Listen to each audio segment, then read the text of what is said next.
졸업생분들이 거의 100% 삼성전자나 SK하이닉스 네. 이런 생산기술연구원과 같은 회사들이 진출해 있는 것 같더라고요. 네. 듣기로는 올해 우리 학교가 반도체 인력 양성 3대 특화 사업에 전국 최초로 모두 선정됐다고 들었거든요. 총 지원 규모가 어느 정도 되나요? 받을 수 있는 금액이 약 한 300억.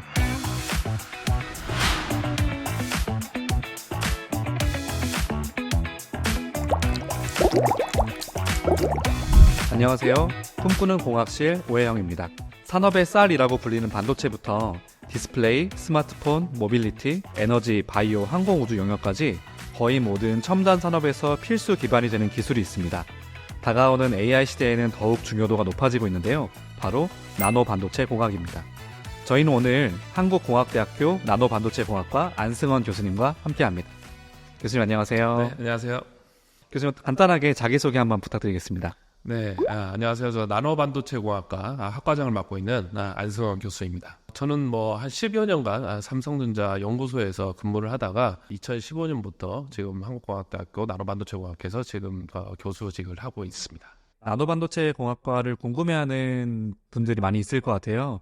그분들을 위해서 학과 소개를 좀 더 해주신다면 어떤 것들이 또 있을까요? 저희 나노반도체공학과는 아주 오래전부터 반도체 전반에 대한 교육을 할 수 있도록 아주 기본적인 재료에서부터 소자 연구, 그다음에 설계까지 커리큘럼을 다 가지고 있는 그런 학과라고 말씀을 드릴 수 있고, 거기서부터 배출된 학생들이 지금 산업계에 많이 이렇게 진출해 있다, 이렇게 말씀드릴 수 있겠습니다. 보통 이렇게 공부를 할 때 어떠한 역량이나 경험들을 학생들이 좀 하게 되나요? 어떤 전공이든 마찬가지겠지만 이론적인 어떤 지식에 대한 교육을 주로 받고 있고, 주로 이제 3, 4학년에 이제 가면 갈수록 실습을 통해서 현장에서 바로 사용될 수 있는 그런 교육들을 받을 수 있게 돼 있습니다. 보통 졸업하고 나면 그러면 어떤 분야들로 좀 진출을 하게 되나요? 반도체가 사실은 분야를 하나로 이렇게 할 수가 없고, 배우는 분야도 많지만 뻗어져 나갈 수 있는 어떤 분야들도 상당히 많게 구성이 되어 있어서, 종합 반도체 회사라고 하는 우리가 알고 있는 삼성전자와 하이닉스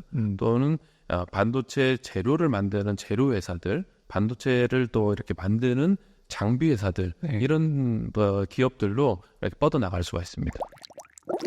교수님께서 생각하시는 우리 나노반도체 공학과만의 특별한 점이 있다면? 저희 나노반도체공학과가 출범한 지 지금 20년이 됐고, 그동안에 다른 어떤 학교도 가지고 있지 않는 여러 가지 커리큘럼들을 가지고 있고, 또 교수님들이 구성을 보게 되면은 삼성전자 출신이 약 한 50% 정도가 되고 있고, 나머지 분들도 대부분이 정출연 연구소 출신들이 있기 때문에 많은 경험들을 가지고 계신 교수님들이 포진해 있다, 이렇게 말씀드릴 수 있겠습니다. 대부분 현장 연구 실무 경험들을 가지고 있는 교수님들께서 가르쳐 주시겠네요. 네, 그렇습니다. 제가 생각할 때 학부생들이 맨 처음 입학할 때는 반도체 영역에서 막연한 환상을 품고 있을 수도 있고 어떤 것들이 있는지 모를 수도 있는데, 실제로 학생들은 와서 경험하고 공부하면서 어떻게 느끼고 있는지 혹시 교수님 알고 계신가요? 알고 있죠. 2학년 학생들까지 제일 많이 하는 이야기들을 보면 도대체 뭘 공부하는지 모르겠다. 네. 아주 오래된 지식에서부터 차곡차곡 쌓아서 올라와야 되는데, 아직 2학년 때까지는 옛날 거를 주로 많이 해야 되기 때문에 반도체과를 들어왔는데 내가 지금 반도체를 공부하고 있나라고 느낄 정도로 그 전에 어떤 기반 지식들에 대한 공부를 많이 하게 되는 거고, 기초적인 부분을 먼저 좀 그렇죠. 쌓아야 할 수 있으니까. 그렇죠. 네. 이제 3, 4학년에 들어오게 되면 아까 말씀드린 반도체의 전반적인 내용들을 공부를 하게 되는 거죠. 어떻게 보면 물리학, 재료공학, 전자공학을 다 공부해야 되는. 그렇죠. 네. 그래서 사실 이제 잠잘 시간이 없이 공부를 해야 되는 게 이 반도체 쪽이라고 할 수 있습니다. 네, 이 말씀 편집을 한번. 제가 교수님 홈페이지를 좀 들어가 봤는데요. 그 교수님 연구실을 졸업한 학생들이 쫙 이렇게 나와 있고, 졸업생분들이 거의 100% 삼성전자나 SK하이닉스 이런 생산기술연구원과 같은 회사들이 진출해 있는 것 같더라고요. 네. 어떻게 이런 것들이 좀 가능한지, 또 어떻게 또 진출하고 있는지 여쭤보고 싶습니다.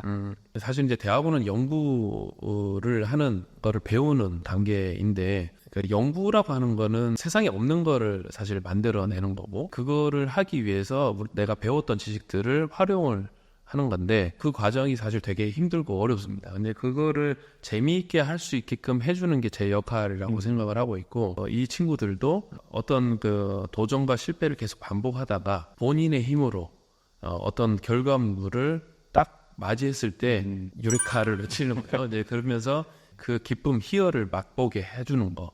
그거를 제가 계속해서 유도를 합니다. 그런 어떤 그 과정을 통해서 나온 결과물이 사실은 굉장히 좋은 결과로 이어지게 되고 이제 취업으로도 이어지게 돼서 대부분이 이제 연구직으로 이제 가게 되는 거죠.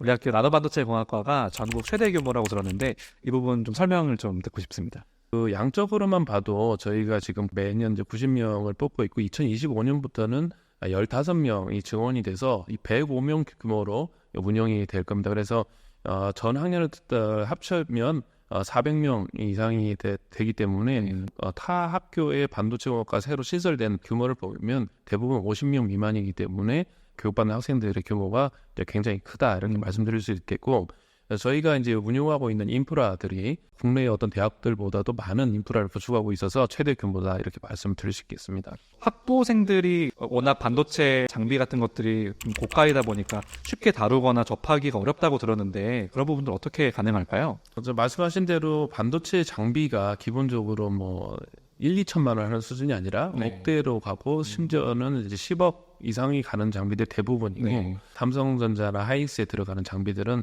100억대를 넘어가는 장비들이 많기 때문에 네. 그런 장비들을 학생들한테 오픈하기 쉽지 않고 대부분이 이제 대학원생들한테 오픈하는 게 일반적인 거가 되는데 저희 학교에서는 교수님들이 이제 장비에 대한 지식들이 많이 있기 때문에 많은 장비들을 개발을 해서 이제 저희가 직접 만들어가지고 학생들한테 교육에 투입을 할 수 있도록 그렇게 하고 있습니다. 교수님들께서 직접 만들기도 하신다고 하셨잖아요. 네. 그런 것들도 쉽지 않았을 것 같은데. 네.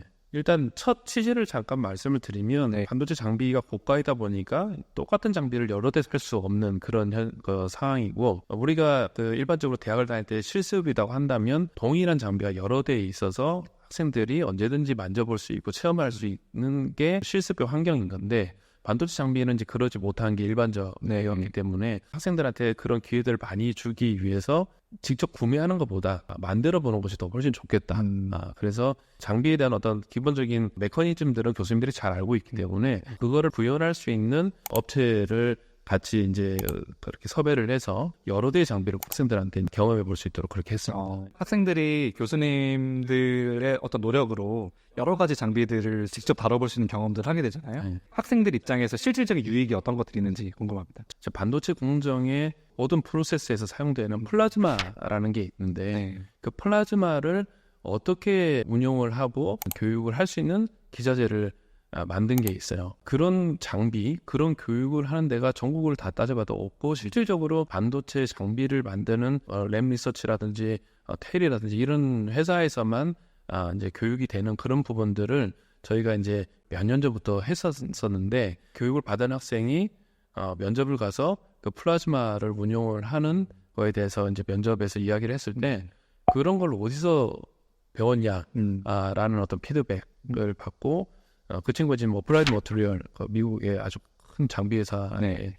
외국계 기업에 취업을 하고 지금 이제 학부생인데도 불구하고 거기에서 몇 년간 어떤 경험을 하고 지금 미국으로 지금 본사로 갔는데 그 친구 같은 경우가 지금도 계속해서 나오고 있습니다. 그래서 우리 교수님들이 만든 장비 자체가 아주 좋다라기보다는 학생들이 진짜 알아야 되는 어떤 교육에 맞는 특화된 교육용 장비를 저희가 만들어서 학생들한테 제공했다라는 거, 그 부분이 아주 좋은 사례라고 말씀드릴 수 있겠습니다.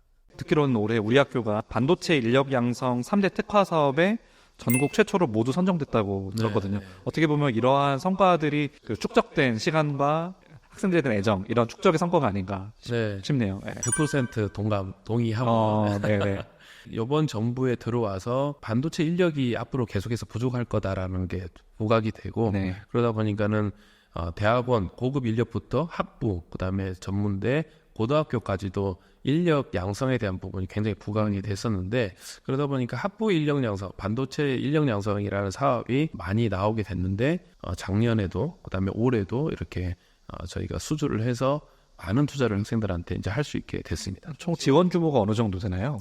앞으로 향후에 받을 수 있는 금액이 약 한 300억 원 정도가 될 것 같습니다. 그러면 이 300억 원 정도가 투자돼서 이런 반도체 인력들이 이 한국공학대학교에서 상당히 많이 길러질 수가 있겠네요. 그렇죠. 그동안에는 이제 학과 단위로 이제 교육을 하게 됐다면 25년도부터는 학부로 이제 운영이 되면서 좀 더 세분화된 교육 과정을 할 계획을 가지고 있고요. 이제 지원된 금액을 가지고 네. 좀 더 체계적으로 교육을 받을 수 있는 교육 공간들을 학교에 지원을 받아서 구축해 나갈 네. 계획입니다. 그렇게 되면은 좀 더 경쟁력 있는 인력으로 성장을 해서 나갈 수 있을 것 같습니다. 이미 경쟁력이 있지만 더 경쟁력을 높이는 격차를 더 벌릴 수 있을 것 같습니다.